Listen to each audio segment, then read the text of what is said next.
The Clayman Institute for Gender Research at Stanford University, creating a more equal society for women and men through data-driven research and public education.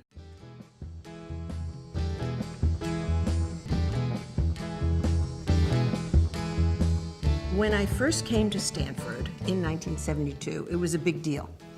And Stanford made a big fuss about the fact that the business school had hired their first woman, the law school had hired their first woman, the engineering school had hired their first woman, 3 for 1.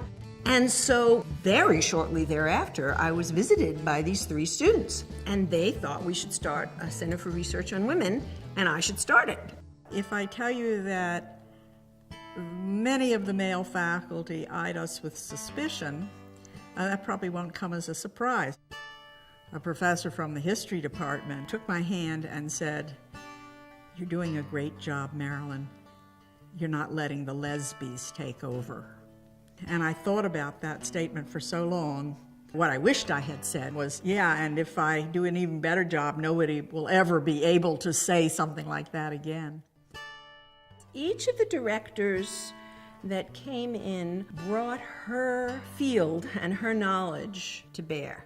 So when Diane Middlebrook was director, we had a marvelous poetry conference. When Deborah Rohde became the director, we began having more legal issues, particularly involving low-income women.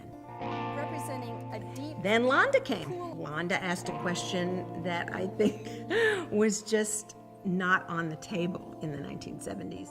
The first question was about women in science. The next question was about gender structure in science. Our new project tries to move away from identifying bias to a more positive project of using gender as a resource to say, okay, if we really use all of the tools of gender analysis that have been developed over the past 25 years, what new knowledge can we create? We support gender research at many levels. One of the most exciting is the Faculty Fellowship Program. This brings faculty from each of our 8 schools together for weekly meetings where we exchange research, we collaborate, we network, we push things to the next level. One of the great things about the Institute is that we can take the knowledge created at universities, translate, and get it out to the public. Our idea is that women need to get their voices out there. Gender research needs to get out there, and what we are doing is teaching faculty how to write for a larger public.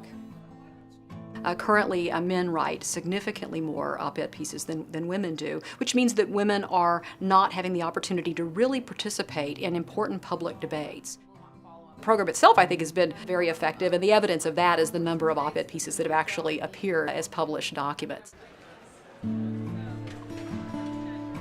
Many times people wonder whether sex inequality is still something that one should be concerned about, whether there's a need for an institute such as the Clayman Institute. The short answer is that gender remains pervasively significant.